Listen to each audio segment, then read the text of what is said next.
Disposing condition uncontrolled diabetes होती है। और जब भी कभी अगर कहीं किसी पेशेंट में मल्टीपल और या एक्सेसिव यूज़ ऑफ स्टीरॉइड्स हो तो उसमें भी ये हो जाता है। म्यूकर जो है कोविड की तरह कम्युनिकेबल डिजीज़ नहीं है। जैसे इसको अगर कोई बोले कि पैंडेमिक घोषित कर दिया जाए या एक मरीज से दूसरे को खतरा है, म्यूकर के स्पोर्स हमारे एनवायरनमेंट्स में रहते हैं। और वजह डायबिटीज़ हो या स्टीरॉइड इंड्यूस डायबिटीज़ हो या कोई भी इम्यूनो कॉम्प्रोमाइज स्टेट हो, जैसे हमारे यहाँ एक म्यूकरमाइकोसिस का मामला सामने आया है और उसी को हम ब्लैक फंगस भी कहते हैं, क्योंकि एंजियो इन्वेसिव या फंगस होता है। इसके स्पोर्स जब कोई कमज़ोर मरीज़ है, जैसे इस पर्टिकुलर केस में डायबिटिक कीटोएसिडोसिस था, 900 इसका ब्लड शुगर लेवल था, कीटोएसिडोसिस नाम का इसको क्लिनिकल सिंड्रोम था, तो ये एक प्री डिस्पोजिंग कंडीशन रहती है।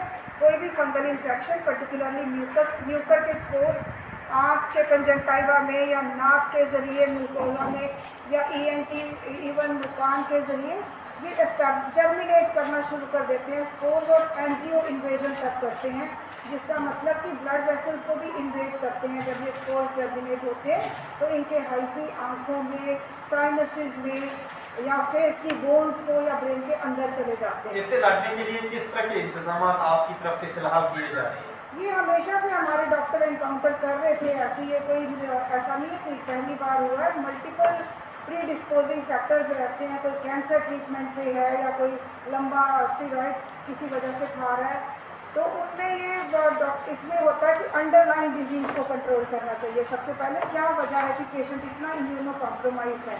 जैसे इस पर्टिकुलर केस में शुगर कंट्रोल ही सबसे ज़रूरी था, या फिर कीटोएसिडोसिस ज़रूरी है, या एट टाइम्स इसमें डिब्राइडमेंट या सर्जिकल एक्सीजन तक की आँख भी निकालनी पड़ती है, या तो वो टिश्यू जो इन्वेड हो चुके हैं उनका एक्सीजन भी करना है। मैम जिस तरीके से इलाज तो ठीक है, बट वाइट हमारे जम्मू कश्मीर में खासकर दवाइयाँ हमारे पास अवेलेबल हैं और हमारी जैसे प्रोक्योरिंग बॉडी है JKMSCL, और हमें कल ही ड्रग कंट्रोलर ने बताया ये सारी दवाइयाँ ज़रूरत पड़े तो उससे पहले ही प्रोक्योर करके रखी हुई। मैम इसके अलावा वाइट फंगस की भी बात हो रही है कि वाइट फंगस के केसेस भी देखने को मिल रहा है कि देश के अलग अलग हिस्सों में आ रहे हैं, तो क्या वो उसके चांसेस भी हैं कि जम्मू में वैसे केसेस भी देखने को मिल सकते हैं? जब आप अपॉर्चुनिस्टिक फंगल इन्फेक्शन की बात करते हैं तो बहुत सारे फंगाई होते हैं।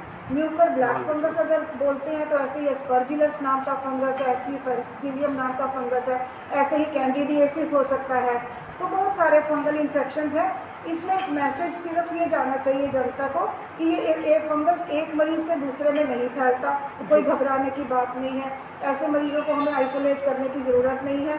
अगर हो जाए तो अंडरलाइन डिजीज़, वो मरीज़ किस वजह से इतना कमज़ोर हुआ कि फंगाई जो अपॉर्चुनिस्टिक इन्फेक्शंस कर सकते हैं, इसमें उनको अपॉर्चुनिटी मिली और वो इसमें इन्फेक्शन कर पाए।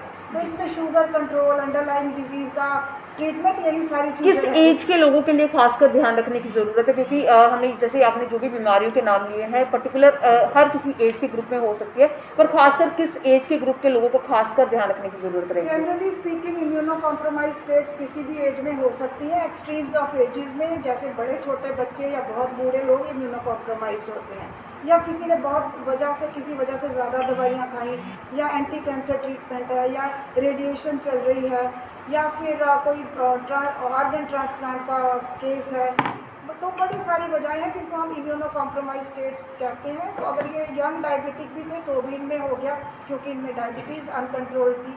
तो ये एक्सट्रीम्स ऑफ एजेस या कोमॉर्बिडिटीज़ में तो रहता ही है, लेकिन यंग में भी अगर अनकंट्रोल्ड या ट्रीटमेंट तो मिल रहा होता है हर बीमारी का, लेकिन कई बार इम्यूनो कॉम्प्रोमाइज हो जाते हैं। ये एक्सेसिव ट्रीटमेंट या कोई कैंसर का ट्रीटमेंट चल रहा है या रेडिएशन या कीमोथेरेपी, तो उसमें भी ये फंगल इन्फेक्शंस जो है ये मॉडर्नाइजेशन की डिजीज़ है कि जैसे जैसे हम ऑर्गन ट्रांसप्लांट की तरफ जा रहे हैं, ज़्यादा कैंसर ट्रीटमेंट की तरफ जा रहे हैं, तो साथ साथ में हमें तैयार रहना पड़ता है कि ये साइड इफ़ेक्ट्स जो जिसमें बॉडी बहुत कमज़ोर होती है वो अपॉर्चुनिस्टिक इन्फेक्शंस के चांसेस रहते हैं। पेशेंट कब यहाँ एडमिट हुआ और अभी पेशेंट की कंडीशन क्या है? पेशेंट परसों आया था, उसको बिल्कुल जैसे मेरे साथ हमारे HOD ENT डॉक्टर कलसोत्रा हैं, हमारे ये यहाँ पे गैस्ट्रोएंटरोलॉजिस्ट डॉक्टर विजयन चंदेल हैं, HOD मेडिसिन है, डॉक्टर सुमन कोतवाल तो डायबिटीज़ के स्पेशलिस्ट हैं। सारे डॉक्टर्स अपनी अपनी स्पेशलिटी की राय मरीज़ को देते हैं। इन्होंने सब मरीज़ को देखा, डायबिटीज़ कंट्रोल की कोशिश की और डिब्राइटमेंट यहाँ ENT डिपार्टमेंट में हुई।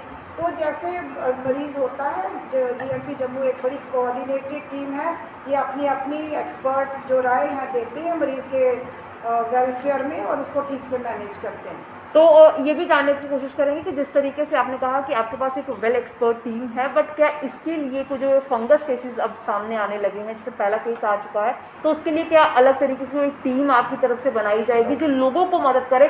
जैसे हमने देखा कि पहले टेलीकम्युनिकेशन जो सर्विसेज स्टार्ट की गई कोविड को लेकर, क्या इसको लेकर भी कोई ऐसी सर्विसेज स्टार्ट करेंगी? फंगल इन्फेक्शन पहले भी हम देखते रहे हैं, जैसे मैंने कहा कि कैंसर के मरीज भी हैं, शुगर के भी हैं, तो फंगल इन्फेक्शन हम day in and day out हमारे डॉक्टर्स देखते हैं, ऐसी बात नहीं है। और जब जब मरीज़ को जिस डॉक्टर की ज़रूरत है, टीम की इसमें ज़रूरत नहीं है, क्योंकि ये कोई एपिडेमिक पोटेंशियल वाला या पैंडेमिक पोटेंशियल वाला या कम्युनिकेबल डिजीज़ नहीं है। एक मरीज़ से उसके साथ लेते हुए दूसरे मरीज़ को इससे होने का खतरा नहीं होता। तो ये मरीज़ का अपना ही कमज़ोर इम्यून स्टेटस है, जिसकी वजह से उसमें ये फंगस एस्टैब्लिश हुआ और ये बीमारी पाई गई। जी, तो लोगों का एक सवाल भी है कि इस तरह कोई वेंटिलेटर पे आता है या किसी को ऑक्सीजन लगाया जाता है, क्या ये फंगस उसमें आता है? ये आपने ठीक सवाल किया, लेकिन हर पेशेंट का अलग असेंबली आती है। जब मरीज चेंज होता है उसके साथ ही उसका मास्क और सारी वेंटिलेटर की असेंबली बदल दी जाती है। ये बिल्कुल क्रॉस इन्फेक्शन का इस हॉस्पिटल में ऐसा कोई स्कोप नहीं है।